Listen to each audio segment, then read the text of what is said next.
Good evening, I'm Katerina Georgieva. This is CBC Windsor News. Thanks for joining us. Prime Minister Mark Carney had his first meeting with U.S. President Donald Trump today, and we will bring you that story later in the program. But first, we begin with Windsor auto workers bracing for more uncertainty in the coming weeks under the shadow of the trade war. Dawson Chen reports. Auto workers at the Windsor assembly plant can expect to have less work this summer. They've been told the shift schedule over the next 12 weeks will fluctuate. That means some weeks we'll see the plant in full operation, some weeks we'll have only one shift reporting, and other weeks production will be halted. That uncertainty is taking a toll on plant workers like Paul Lachance. Well, I just put everything on a calendar right now just to see when I'm working, when I'm not working. But after a while, it just gets mentally tough because you don't know. We could have a deal with the United States, with Trump. We were all good now, and then 2 days later, it's all right back in the garbage. According to Stellantis, the irregular schedule is necessary for production adjustments as the plant wraps up building 2025 model year vehicles. A retooling break was expected to prepare for the 2026 versions of the Windsor-built Pacifica, Grand Caravan, and Charger Daytona. But auto industry analyst Sam Fiorani says the company isn't mentioning a big factor: U.S. auto tariffs. They're not going to muddy the water by bringing up the tariffs too much as the negotiations are going on. With the tariffs, there's this extra cost of bringing these vehicles across the border. They're making sure they don't get too much volume sitting on dealer lots. Unifor Local 444 President James Stewart says that what's called shift smoothing has happened before at Windsor Assembly Plant. But he believes the latest schedule is the direct result of Donald Trump's ongoing trade war with Canada. This is absolutely about tariffs. There's a lot happening. The constant changing, the pausing, the on again, off again, the lack of clarity around them. Despite now having shift information until August, plant worker Derek Gungle says he and others are still nervous about what's to come. It's still concerning that we're delaying shifts. The third shift is going to be pushed back until next year. It's hard to say. I truly think that tariffs still have a massive effect on this. For the next 2 weeks at least, all 4,500 workers at Windsor Assembly Plant will be back on the job with the facility at full operation. Dawson Chen, CBC News, Windsor. As communities across the country commit to a Buy Canadian approach in the face of tariffs, the city of Windsor has made a big purchase that contradicts that promise. CBC's Chris Ensing has this exclusive story. Construction continues at the city's outdoor ice rink and year-round event space. When this thing is finished, there's going to be new outdoor furniture, tables with metal umbrellas to keep you out of the rain, and garbage receptacles right beside them. That furniture is American-made, bought from an American company by Windsor City staff in the middle of a trade war between the United States and Canada. We would like to have tools be put in place that can allow us to support Buy Canadian initiatives, to support our local economy. That's City Council endorsing a Buy Canadian approach to municipal procurement, prioritize Canadian-made goods and services wherever reasonably feasible, financially and operationally. Days later, the city's chief administrative officer signed off on spending $285,000 on outdoor furniture for Windsor's new outdoor ice rink.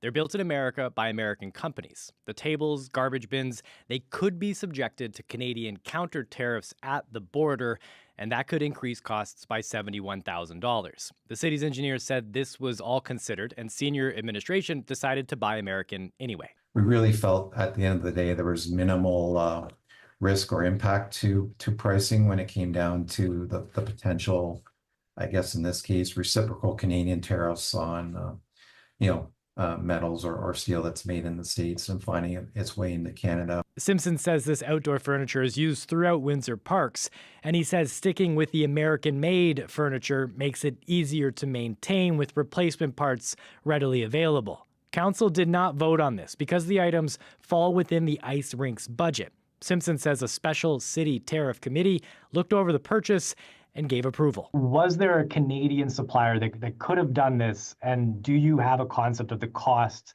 that would have been for this type of materials, this type of work? Yeah, again, I think I touched on that earlier, Chris. We really wanted to maintain that strong relationship and familiarity with Park Solutions and the Victor Stanley product.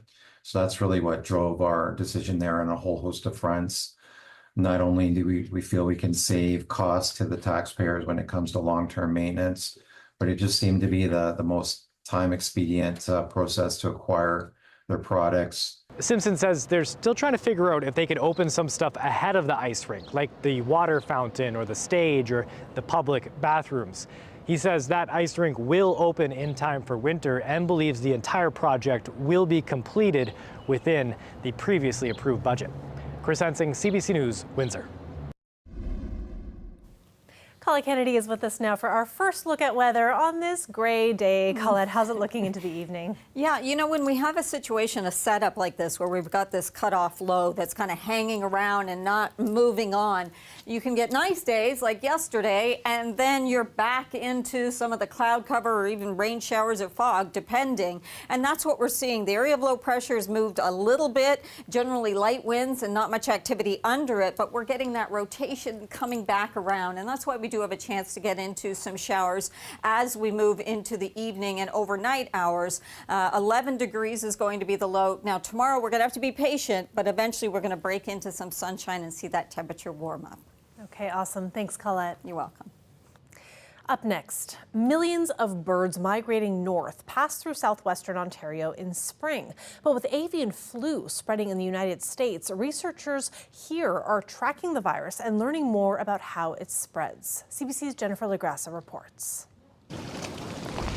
Once a week, Cam Chevalier gathers water samples at 10 different spots along the northern shore of Lake Erie in southwestern Ontario. It's all about public health, making sure that we're aware of what could be threats to public health. That potential threat, highly pathogenic avian influenza, also known as bird flu. It's a contagious and often deadly viral infection that can impact all types of birds. Millions of birds in Canada and the United States have already died because of it. Essex County lies at the crux of two major migratory flyways, and so we see a passage of millions of migratory birds. Chevalier then brings the water samples to researchers at the University of Windsor, where they'll check for the virus. For a virus that is carried principally by birds, this makes Essex County a hotspot for understanding which species of birds move into our region, whether they carry the virus, whether they shed that virus into our waterways so that we can detect it. And track any changes to its structure, which is what this chemistry professor and his team are doing. Monitoring the changes and seeing whether those changes that we would expect could lead to human transmission is, what we're looking at right now. While they've found avian influenza in some of the collected samples, they haven't spotted any unusual mutations. The virus has already mutated, and it's been able to infect cows along with some people. For now, there's been no reported spread between people. What people fear is that because the virus is constantly changing, at some point there will be changes in the virus that will allow an infected person to transmit that sort of altered virus into other people. And then that virus could be the start of like an outbreak or even a pandemic. And while Ng says that we're not there yet, he points to research like this as being essential to help officials prepare in the case that the disease takes flight. Jennifer LaGrassa, CBC News, Windsor, Ontario. High-stakes talks between Prime Minister Mark Carney and U.S. President Donald Trump have wrapped in Washington. The two leaders kept the meeting friendly, but Carney insisted Canada will never be for sale. And Trump said there was nothing the newly elected Prime Minister could say to convince him to drop tariffs. Rafi Boudjikanian has more on the story. It's a great honor to have Prime Minister Mark Carney. The Oval Office hot seat, where Prime Minister Mark Carney started off by earning praise for getting the Liberals back on government benches. His party was losing by a lot, and he ended up winning, so I really want to congratulate him. You're a transformational president, focus on the economy. But both men downplayed expectations they would find common ground on trade as easily as they exchanged those compliments. This is a bigger discussion. There are much bigger forces involved. Carney and the Canadian delegation remaining largely quiet as the president rattled off some of his rhetoric that has so angered this country over the last couple of months. We want to make our own cars. We don't really want cars from Canada. We really don't want Canadian steel, and we don't want Canadian aluminum and various other things. But the Prime Minister did push back on one point. Mr. President, you have said that Canada should become the 51st state. No. Well, I still believe that, but you know, takes two to tango, right? Well, if I may, as you know from real estate, there are some places that are never for sale. That's true. We're sitting in one right now, you know, Buckingham Palace, that you visited as well. That's true. And having met with the owners of Canada over the course of the campaign last several months, it's not for sale, won't be for sale. But never say never. Never say never. Trump himself more audibly negative over the other major irritant in the relationship between the two countries since he reclaimed the presidency.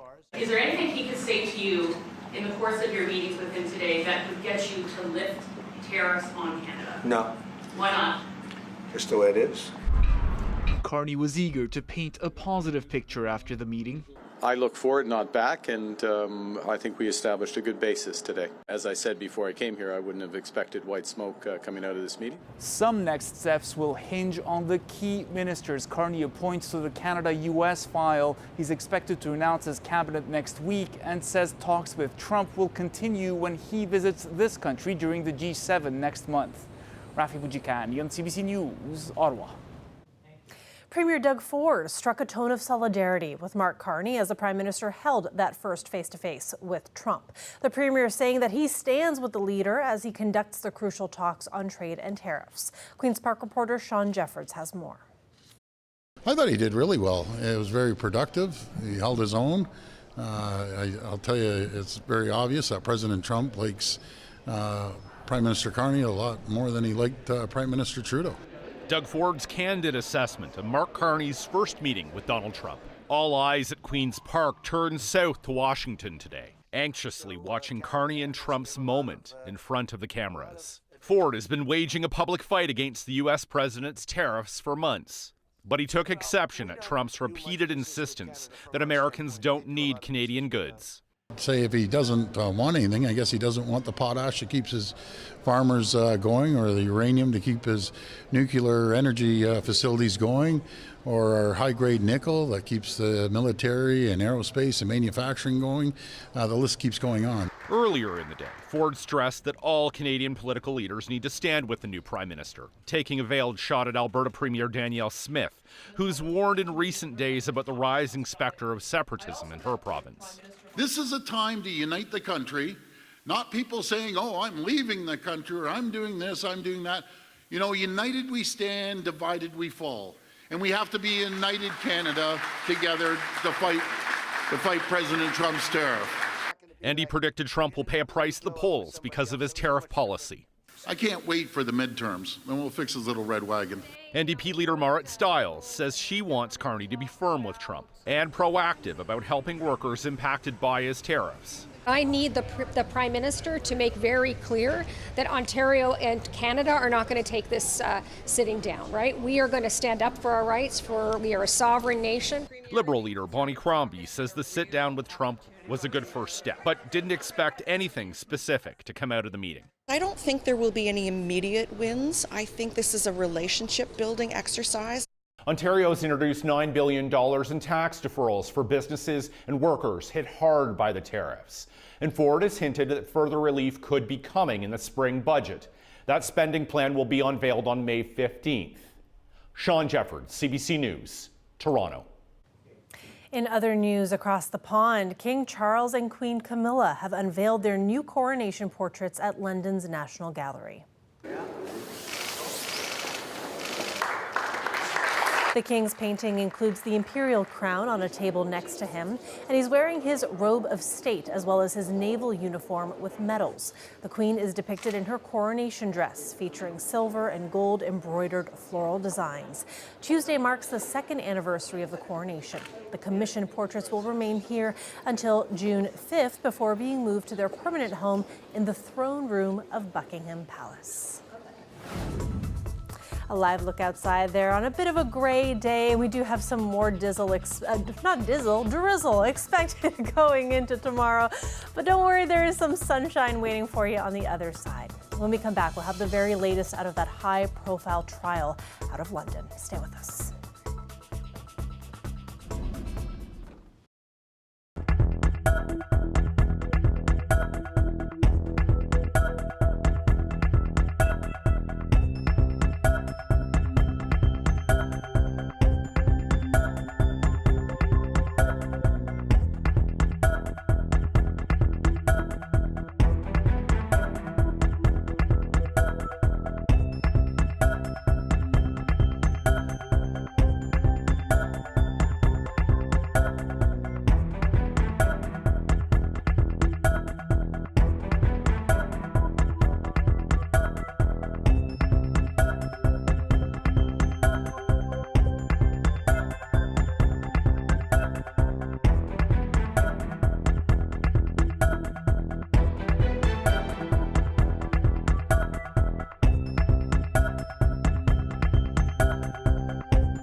Welcome back. The defense lawyer for one of the 5 former World Junior hockey players accused of sexual assault spent the day cross-examining the complainant. Ali Chiasson has more from outside the courthouse in London, Ontario, and a warning that some may find the details of this case disturbing.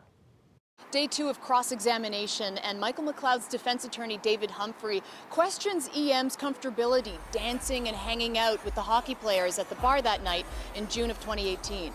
Humphrey said, "I suggest you liked the attention from Mr. McLeod and his friends." EM testified, "It was confusing for me because I'm not used to that kind of attention at the bar." Humphrey also alleges that at the hotel, after having consensual sex with McLeod, that EM asked for the others to join. Humphrey said, "I suggest you said something like, 'Get some of those guys back here, I want to have a wild night.'" EM responded, "That doesn't sound like something I would say." We spoke with defense lawyer Ingrid Grant. She's not involved in this case, but she says this could be the defense's counter-narrative. The counter-narrative has to be, well, she wanted the other people to be there, and they're clearly trying to build on that. Cross-examination continues tomorrow. Ali Chiasson, CBC News, London, Ontario. To the East Coast now. It's been 5 days since 2 children went missing in Nova Scotia's Pictou County.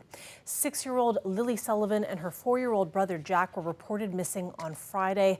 They are believed to have wandered away from their home. More than 100 searchers, along with helicopters and drones, are part of the massive effort to find them. In international news, Israel has approved plans to seize the Gaza Strip with a push to remain there for an unspecified amount of time. Aid agencies worry that it will only worsen an already dire humanitarian crisis. Anna Cunningham reports. Israel's fresh military plans for Gaza go beyond anything it's outlined recently. Not occupation, the expanding and holding of territories and moving the Gazan population south for its own defense and denying Hamas the ability to capture humanitarian supplies. There's been mixed messages today from Hamas, with one senior official saying the group is no longer interested in truce talks, whilst another says Hamas is open to a long-term truce of 5 to 7 years with Israel. Either way, Israel is now calling up tens of thousands of its reservists. The US President Donald Trump is due to visit the Middle East next week. Some analysts suggest this could be an opportune moment to get ceasefire negotiations going again. But on the ground in Gaza, there is increasing concern about the humanitarian situation. Israel says its new plan does include aid hubs based in Rafah in the south, run by private companies. But take a listen to the view on that from Jens Lercher, spokesperson for the UN's humanitarian agency, OCHA. It appears to be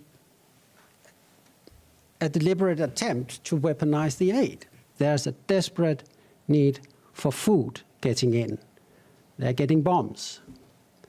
They need water. They're getting bombs. They need healthcare. They're getting bombs. They need shelter. They're getting bombs, and so on. Outside of Gaza, in Yemen today, thick black smoke was seen rising over the capital, Sana'a. Israel's army says its air force hit Houthi targets at the airport and power stations in retaliation for a missile strike fired towards Ben Gurion Airport near Tel Aviv Monday by the Iran-backed Houthis. Anna Cunningham, CBC News, London. Cases of measles continue to rise here in Ontario. The chief medical officer confirming the province reported 144 new cases this week. Our activity of measles is principally in the southwest of Ontario, in farming and rural communities. Those areas of Ontario have historically had lower immunization rates.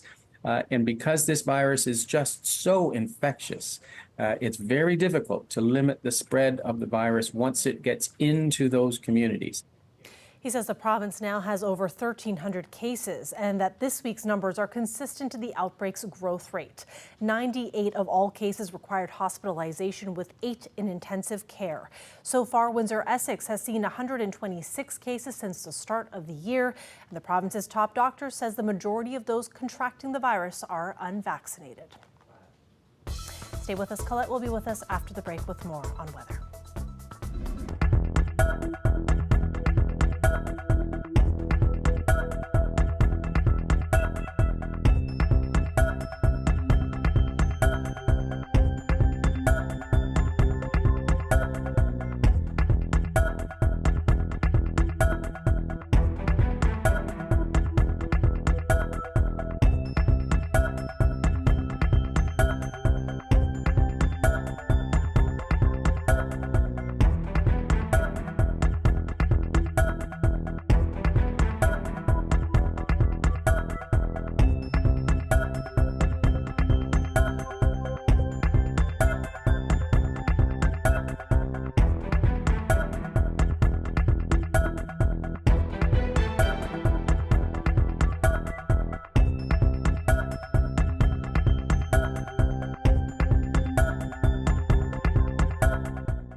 Colette Kennedy is back with us now for more on weather. And Colette, we talked about how today, not so nice, not the best of conditions, but there is sun waiting for us on the other side. Yes, there is. And we're going to have several days where we get to enjoy that kind of weather, too, once we break out of this pattern that we're in. And, you know, the jet stream, we talk about it because, is many things that it does. It can define where warmer air is to the south and cooler air to the north of it.